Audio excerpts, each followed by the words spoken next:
friends, good morning. Welcome back to my channel. இன்னைக்கு Sunday. So Sunday மார்னிங்லேருந்தே video எடுக்க ஆரம்பிச்சிட்டேன். So time பார்த்தீங்கன்னா 8:30. நான் ஆக்சுவலாக வந்து 6 o'clock எழுந்திரிச்சிட்டு அதுக்கப்புறம் திரும்ப போய் படுத்தாச்சு. இன்றைக்கி சண்டே தானே கொஞ்சம் நேரம் தூங்கிட்டு எழுந்திரிக்கலான்னு இப்போ தான் எழுந்திரிச்சேன். பாப்பா இப்போ தான் எழுந்திரிச்சா. ஸோ எழுந்திரிச்சு ஃபஸ்ட்டு வந்து நான் கொஞ்சம் கடைக்கு போயிட்டு வந்துடலான்னு கொஞ்சம் இன்றைக்கி சண்டே இல்லை. ஸோ ஸ்பெஷல் இல்லைன்னா எப்படி. ஸோ பாப்பா வர பிரியாணி கேட்டுட்ருக்கா. அதாவது இன்றைக்கி கொஞ்சம் ஸ்பெஷலாக இந்த தொன்னை பிரியாணின்னு சொல்கிறாங்க. ஸோ அதை வந்து ட்ரை பண்ணலான்னு பார்க்குறேன். ஃபஸ்ட் டைம் நான் ட்ரை பண்ணுறது. ஸோ அதுக்காக ஒரு சிக்கன் மட்டும் ஒரு 1/2 kg எடுத்துகிட்டு வந்துடலான்னு நான் கிளம்பிட்டேன். பாப்பாவை கூப்பிட்டேன். பட் அவள் வந்து இல்லைம்மா நான் வரல, நாளைக்கு வந்து அவளுக்கு என்னம்மா எக்ஸாம், நாளைக்கு சயின்ஸ் எக்ஸாம் இருக்குது. ஸோ சயின்ஸ் எக்ஸாமுக்கு நான் படிக்கணுமா அப்படின்ட்டா. ஸோ ஓகே, நானும் டிஸ்டர்ப் பண்ணல. ஸோ அவளை வீட்டில் விட்டுட்டு நான் போயிட்டு வாங்கிட்டு வந்து அதுக்கப்புறம் டிஃபன் ரெடி பண்ணோம். வந்து டிஃபன் ரெடி பண்ணிவிட்டு அதுக்கப்புறம் அந்த லஞ்சுக்கு தொன்னை பிரியாணி ரெடி பண்ணுறதுக்கு அதை நான் உங்களுக்கு ஷேர் பண்ணுறேன். இப்போ நான் கிளம்பிட்டேன். பால் இன்னும் வரல. ஸோ வந்து பசி எடுத்துருச்சு. ஸோ லைன் டேட் சாப்பிட்லான்னு எடுத்து இது பார்த்திங்கன்னா டிமார்ட்டில் வாங்கினது 140 rupees ஆஃபரில் போட்டிருந்தாங்க. ஸோ ஒரு பேக் வாங்கிட்டு வந்தேன். இந்த லைன் டேட்ஸ் வந்து ரொம்ப சூப்பராக இருக்குது. ஒரே சின்னதாக ஒரே ஒரு சீடு உள்ள, அவ்வளோதான். பார்த்திங்கன்னா இந்த பொண்ணு சாப்பிட மாட்டா. நானும் எவ்வளோ சொன்னேன். லைன் டேட்ஸ் மட்டும், பசங்க ரெண்டுமே லைன் டேட்ஸ் சாப்பிட்றதில்ல. ஸோ நான் ஒரு 1 pack வாங்கிட்டு வந்து நான் பாதி ஹஸ்பண்ட் பாதி எடுத்துக்கிட்டோம். அவருக்கு பாதி கொடுத்து அனுப்பிச்சிட்டேன் வேலைக்கு போகும்போது. அங்கே சாப்பிட்டோன்னு சூப்பராக இருக்குது. நான் டெய்லி ஒரு 2 லைன் டேட்ஸ் சாப்பிட்றேன். இப்போ மார்னிங் டிஃபன் பால் இல்லை, இன்னும் வரல, அதனால் சாப்பிட்லான்னு எடுத்திருக்கேன். என்ன தெரியும், ஒரு சின்ன சீட் தான் இருக்குது உள்ள.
பாப்பா என்னோட வந்து கடைக்கு வரேன் வந்துட்டான்.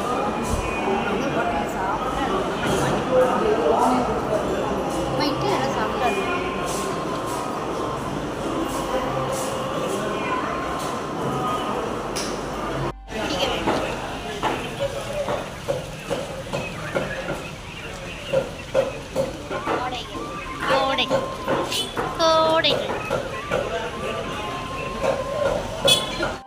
நீங்கள் என்னம்மா லஞ்சு?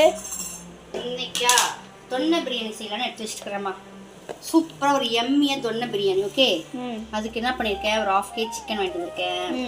அதில் இப்போ நம்ம என்ன பண்ணுறதுன்னா, அந்த சிக்கன் சாஃப்டாக ஆகிறதுக்கு கொஞ்சம் தயிர், கொஞ்சம் மிளகாய்த்தூள், ஒரு ஸ்பூன் மிளகாய்த்தூள், கொஞ்சம் உப்பு போட்டு நல்லா அதை ஒரு நல்ல அந்த மசாலாலாம் உள்ளே போகிற மாதிரி ஒரு நல்லா பிசைஞ்சு எடுத்து வச்சிட்டோன்னு வையேன். அப்போ நமக்கு சிக்கன் சாஃப்டாக ஆகிடும். ஸோ தொன்னை பிரியாணி ரொம்ப நான் ஃபஸ்ட் டைம் ட்ரை பண்ணுறேன். சரி, நம்ம 2 பேர் தானே ட்ரை பண்ணலாம். வெங்காயம் கட் பண்ணி எடுத்து வச்சுருக்கேன். நெக்ஸ்ட்டு புதினா, கொத்தமல்லி இதெல்லாம் போட்டு ஒன்றா அரைச்சிருவாங்க தொன்னை பிரியாணின்றது. மிக்ஸி ஜாரில் இஞ்சி பூண்டு பேஸ்ட்டு, பட்டை கிராம்பு இதெல்லாம் போட்டு அரைச்சிருக்கேன். இஞ்சி பூண்டு பேஸ்ட் ரெடி பண்ணி வச்சுருக்கேன் ஆல்ரெடி. இப்போ இது பிசைஞ்சு வச்சுட்டு இப்போ டீ போட்டுட்ருக்கேன். நான் எனக்கு காலையிலே டீ குடிக்கல. இப்போ டீயை போட்டு குடிச்சிட்டு செய்ய ரொம்ப சிம்பிளாக தான் செய்ய போகிறப்பா.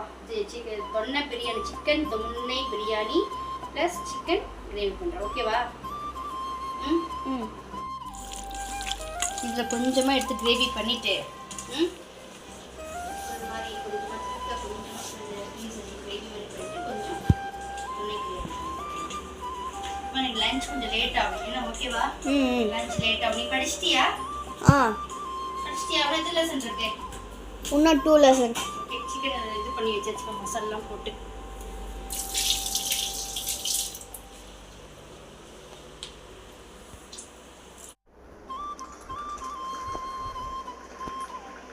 டீ குடிச்சா தான் ஒரு எனர்ஜியாக வேலை செய்ய முடியும். ஒரு 1/2 கிளாஸ் டீயை குடிச்சிட்டு செய்கிறேன். படிச்சிருந்தேன் இப்போ.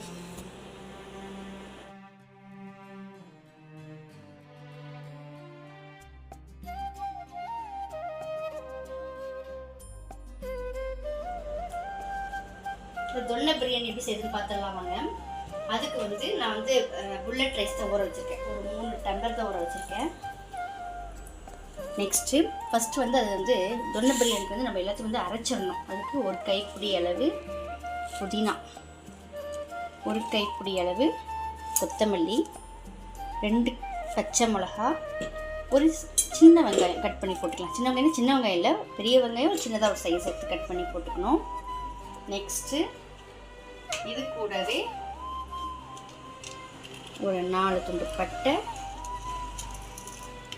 ஒரு 4 கிராம்பு, நெக்ஸ்ட்டு 2 மிளகு சேர்த்துக்கலாம். ஒரு 2 மிளகு காரத்துக்கு, 2 மிளகு, கொஞ்சம் சீரகம், கொஞ்சம் சோம்பு, சும்மா 1/4 ஸ்பூன். இது நல்லா பேஸ்ட் பண்ணி எடுத்து வந்துடலாம். அப்புறம் பார்த்திங்கன்னா தக்காளி நான் கட் பண்ணி வச்சுருக்கிறது வந்து நான் வந்து கிரேவிக்கு கொஞ்சம் எடுத்துகிட்டு இதுக்கு ஒரு தக்காளி அளவு கொஞ்சம் எடுத்து போட்டு தாளிக்கும் போது அப்புறம் இஞ்சி பூண்டு பேஸ்ட் ரெடி பண்ணியிருக்கேன். அப்புறம் சிக்கன் நல்ல தயிரெல்லாம் போட்டு ரெடி பண்ணி வச்சுருக்கேன். இது பார்த்திங்கன்னா இது தாளிக்கிறதுக்கு பிரியாணிக்கு தாளிக்க ஒரே ஒரு வெங்காயம் எடுத்துருக்கு. இது சின்ன வெங்காயம் கட் பண்ணி சேர்ந்து இந்த சிக்கன் சும்மா லைட்டாக கிரேவி மாதிரி பண்ணியிருக்கேன், திக்காக அது கட் பண்ணி வச்சுருக்கேன். ஃபஸ்ட்டு பார்த்திங்கன்னா சிக்கன் அப்படி கிரேவி மாதிரி பண்ணிடலான்ட்டு ஒன்றும் சிக்கன் கிரேவிக்கு வந்து ஒரு கடாயில் எண்ணெய் ஊற்றிட்டு நல்லா எண்ணெய் சூடான பிறகு கொஞ்சம் சோம்பு, சீரகம், பட்டை, கிராம்பு, ஏலக்காய் போட்டிருக்கேன். அப்புறம் சின்ன வெங்காயம் கட் பண்ணி போட்டிருக்கேன், கருவேப்பிலை போட்டிருக்கேன். நல்லா பொரிஞ்ச பிறகு நம்ம இதுலேருந்து கொஞ்சமாக சிக்கன் எடுத்து அதில் போட்டுட்டு கூடவே வந்து கறி மசால், அதாவது சிக்கன் மசாலா இருக்குது, ஸோ அதை போட்டுட்டு நல்லா கலரிட்டு தண்ணி ஊற்றாமல் ஒரு மீடியமான சிம்மில் வச்சு மூடி போட்டு அப்படியே கலரி எடுத்தோன்னா சூப்பராக இருக்கும். இது வந்து இப்போ நல்லா வெங்காயம் கொஞ்சமாக சிக்கன் எடுத்து போட்டுட்டு இஞ்சி பூண்டு பேஸ்ட் மறக்காமல் போடணும். இஞ்சி பூண்டு பேஸ்ட் போட்டு கொஞ்சம் பச்சை வாசம் வர வச்சு வதக்கி விட்டுருங்க. இஞ்சி பூண்டு பேஸ்ட் போட்ட பிறகு சிக்கன் நான் ஒரு 1/4 கிலோ சிக்கன் அளவுக்கு எடுத்து இதில் போட்டிருக்கேன். இப்போ இது கூட வந்து தக்காளி நம்ம வந்து அதுக்கும் சேர்த்துருக்கோம். ஒரு தக்காளி 2 தக்காளி போடுற அளவுக்கு போட்டுக்கலாம். போட்டு அதையும் மிக்ஸ் பண்ணிவிட்டு இப்போ இது கூட வந்து குழம்பு மிளகாய் தூள் ஆட் பண்ணணும். அதாவது கறி மசாலான்னு அரைச்சி வச்சுருக்கேன் வீட்டில், நான் அதை ஆட் பண்ண போகிறேன். குழம்பு மிளகாயத்தில் ஒரு 1/2 ஸ்பூன் அளவுக்கு போட்டிருக்கேன். இது எல்லாத்தையும் மிக்ஸ் பண்ணிவிட்டு லைட்டாக மஞ்சத்தூள், லைட்டாக உப்பு போட்டால் போதும். நம்ம ஆல்ரெடி உப்பு போட்டு தான் நம்ம தயிர் போட்டெல்லாம் பிசைஞ்சு எடுத்து வச்சுருக்கோம்ல, ஸோ லைட்டாக உப்பு போட்டுக்கலாம். பார்த்திங்கன்னா உப்பும் மஞ்சத்தூளும் போட்டாச்சு. எல்லாம் மிக்ஸ் பண்ணிட்டு தண்ணி ஊற்றணும்னா அப்படியே ஒரு மீடியமான சிம்மில் வச்சு விட்டுலாம். சிக்கன்லேருந்து வர தண்ணியிலேயே அது வந்து அப்படியே ஃப்ரை ஆகட்டும். பார்த்திங்கன்னா இந்த வந்து பேஸ்ட் பண்ணி எடுத்து வந்துடலாம். தொன்னை பிரியாணிக்கு இந்த கொத்தமல்லி, புதினா, பச்சை மிளகா இதெல்லாம் போட்டுக்குள்ள பேஸ்ட் பண்ணிட்டு வந்துடலாம். அது பேஸ்ட் பண்ணுறதுக்கு முன்னாடி தாளிக்க ஆரம்பிச்சிடலாம். குக்கரில் தான் செய்ய போகிறேன். எண்ணெய் நல்லா காஞ்ச பிறகு ஒரு மராட்டி மொக்கு, அடுத்தது ஒரு ஸ்டாரு, 2 பட்டை, 3 கிராம்பு. ஏன்னா நம்ம கிராம்பு பட்டை அதெல்லாம் போட்டு அதில் அரைக்கணும், ஸோ அதனால் இது மட்டும் போதும். கூடவே வந்து இது கூட இந்த சோம்பு சேர்த்துட்டா நல்லாயிருக்கும். ஸோ சோம்பு நான் ஆட் பண்ணிக்கிறேன். சோம்புலாம் வந்து எதுக்கு நம்ம ஆட் பண்ணுறோம், நம்ம இந்த சிக்கன் ஸ்மெல்லாம் வந்து அது எடுத்துரும், அதுக்கு தான். அது ஒரே ஒரு பெரிய சைஸ் வெங்காயமாக கட் பண்ணி எடுத்துருக்கேன். இப்போ இதெல்லாம் நல்லா பொரியட்டும். நல்லா பொன்னிறமாக ஆகட்டும். அதுவும் இந்த டேஸ்ட் பண்ணி எடுத்துடலாம்.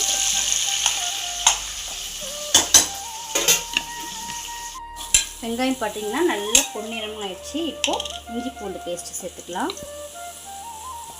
ஆக்சுவலாக இஞ்சும் பூண்டும் நம்ம அந்த மசாலா சேர்த்து அரைச்சிருக்கணும். நான் வந்து தனியாக அரைச்சி வச்சதுனால இப்போ சேர்த்துக்கிறேன். நல்லா ஒரு 3 ஸ்பூனுக்கு இஞ்சி பூண்டு பேஸ்ட்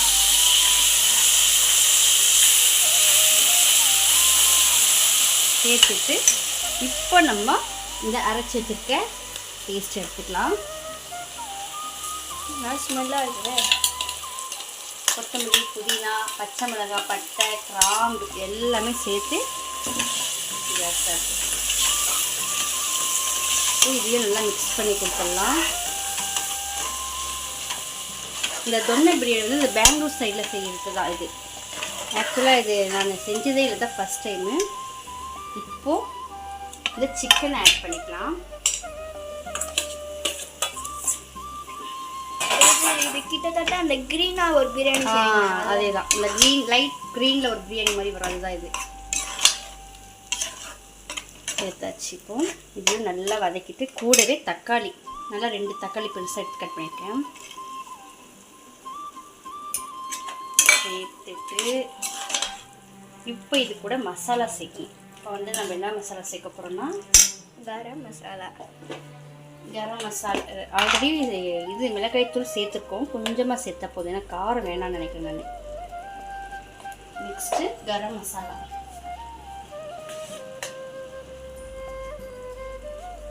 கரம் மசாலா ஒரு 2 ஸ்பூன். ரொம்ப காரம் வேணாம், அதனால தான் கம்மியாக சேர்க்குறேன். இப்போ மஞ்சத்தூள்.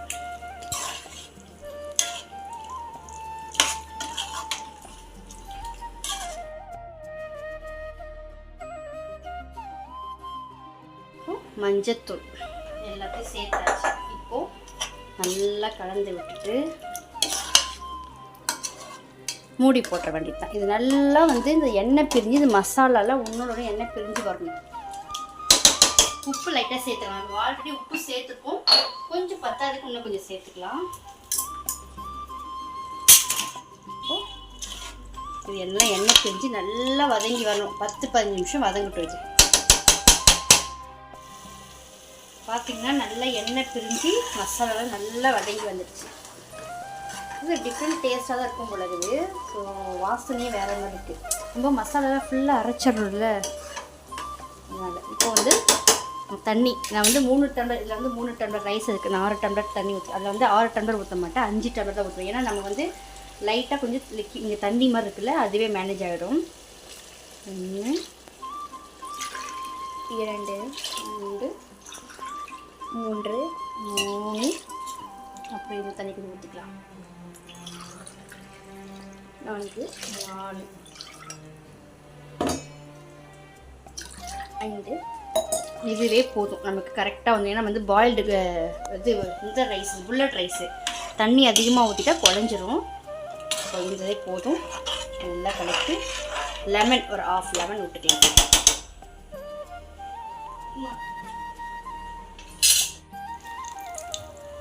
ஒரு 1/2 லெமன் விட்டுக்கலாம். இந்த லெமன் எதுக்கு விட்டுருந்தீங்களா, ரைஸ் வந்து உடையாமல் அப்படியே வரும். அது 1/2 லெமன் விட்டுருக்காங்க. நல்லா தண்ணி கொஞ்சம் போய் அரிசி கலந்து போட்டுக்கலாம். தண்ணி பார்த்திங்கன்னா நல்லா இந்த அளவுக்கு கொதிக்கணும். கொதித்த பிறகு ரைஸை நல்லா தண்ணி வடிகட்டி எடுத்து வச்சுருந்தேன் எல்லாத்தையும் சேர்த்துக்கலாம். தண்ணி இல்லாமல் வடிகட்டி எடுக்கணும். தண்ணியோடு சேர்த்திங்கன்னா நம்ம ஊற்றுருக்க தண்ணிக்கு இதுக்கு ஜாஸ்தியாகிடுச்சு, அப்புறம் குழையிறதுக்கு கூட வாய்ப்பு இருக்குது. ஸோ வந்து தண்ணியெல்லாம் நம்ம கரெக்டாக வைக்கணும். இந்த புல்லட் ரைஸ் வந்து கொஞ்சம் வந்து ரைஸ் தண்ணி அப்படி இப்படி இருந்தால் கூட கொஞ்சம் மேனேஜ் பண்ணும் இது. அதனால் நான் இந்த ரைஸை சேர்த்துப்பேன்னு. இப்போ நல்லா மிக்ஸ் பண்ணிவிடுங்க. இப்போது மூடி போட்டு ஒரே ஒரு 2 விசில் வந்த பிறகு 3ஆவது விசில் வரும்போது ஆஃப் பண்ணிடணும். பார்த்தீங்கன்னா சூப்பராக சிக்கன் கிரேவி ரெடி ஆயிடுச்சு. இது கொஞ்சம் திக்காக முட்டை வச்சுருக்கேன். பார்த்தீங்கன்னா பிரியாணி எப்படி இருக்குன்னு பார்ப்போம்.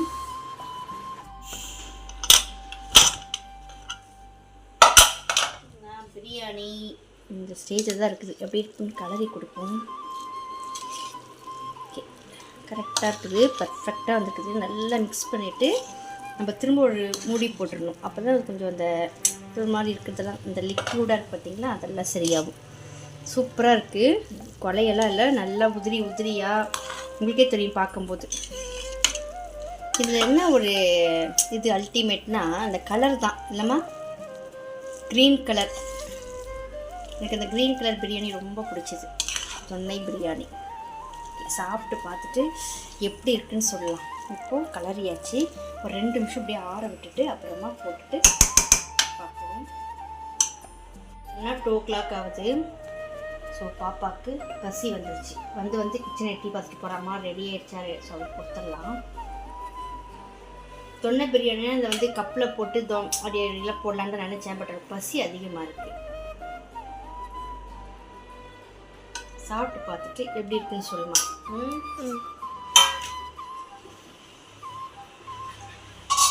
சூப்பராக ஒரு சிக்கன் கிரேவி, அதாவது ரொம்ப சிம்பிளாக வச்சேன் நான். அதாவது நல்லா போடாமல் சிம்பிளாக வச்சுட்டேன். தயிர் வைக்கணுமாம்மா?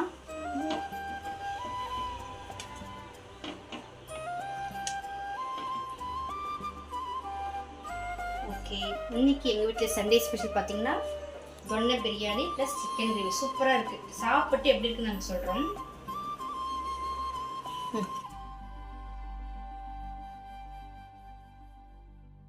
பிரியாணி எப்படி இருக்குன்னு சொல்லி கரெக்டாக கலர் எல்லாம் பயங்கரமாக இருக்குது.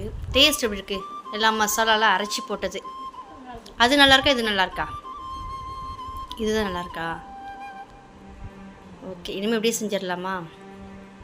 இதில் வந்து என்ன ஒரு பெனிஃபிட்னா, அந்த மசாலாலாம் நமக்கு வேஸ்ட் ஆகிறது ஃபுல்லாக கிரைண்ட் ஆகிடுதுல்ல. கொத்தமல்லி புதினா எல்லாமே சூப்பராக தான் இருக்குது. கலரும் நல்லாயிருக்கு, டேஸ்ட்டும் நல்லாயிருக்கு. நான் டேஸ்ட் பண்ணி பார்த்தா சூப்பராக இருக்குது. தொன்னை பிரியாணி எப்படி சாப்பிட்றேன்னு சொல்கிறவங்களுக்கு, குக்கரில் செஞ்சதுனால சிக்கன் வந்து நல்லா சாஃப்டாக வெந்துட்டுருக்கு.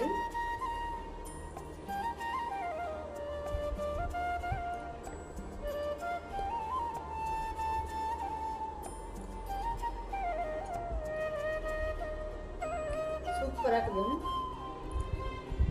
நல்லா மசாலாலாம் அரைச்சி போட்டு செய்யறது வந்து நல்லா எப்படியே உரப்பாக இருக்குது. காரம், உப்பு, புளிப்பு நல்லா செம்ம உரப்பாக இருக்குது. நம்ம கிரேவியும் வந்து ரொம்ப சிம்பிளாக செஞ்சேன் இன்றைக்கி நான். கிரேவியும் செம்மையாக இருக்குது. இதுக்கும் அதுவும் செம்ம காம்பினேஷன். நீங்களும் இந்த தொன்னை பிரியாணி ட்ரை பண்ணி பாருங்கள், ரொம்ப சூப்பராக இருக்கும். சாப்பிட்டு வாங்க. ஓகே ஃப்ரெண்ட்ஸ், இந்த சண்டே ஸ்பெஷல் எங்கள் வீட்டில் தொன்னை biryani simple chicken gravy. So இந்த ரெசிபி நீங்களும் ட்ரை பண்ணி பாருங்கள், ரொம்ப சூப்பராக இருக்குது. தொன்னை பிரியாணி நானும் ட்ரை பார்த்து எனக்கு ட்ரை பண்ணி பார்த்துட்டு வேறு லெவலில் இருக்குது. அந்த மசாலாலாம் ஒன்றோட ஒன்று மிக்ஸ் ஆகி சாப்பிட்றதுக்கு செம்ம சூப்பராக இருக்குது. ஸோ நீங்களும் ட்ரை பண்ணி பாருங்கள். ஸோ இந்த சண்டே vlog உங்களுக்கு பிடிச்சிருந்தால் லைக் பண்ணுங்கள், ஷேர் பண்ணுங்கள், மறக்காமல் சப்ஸ்கிரைப் பண்ணிட்டு பாருங்கள். நாளைக்கு இதே மாதிரி ஒரு சூப்பரான வீடியோவில் பார்க்கலாம். தேங்க்ஸ் ஃபார் வாட்சிங். Tata, bye bye.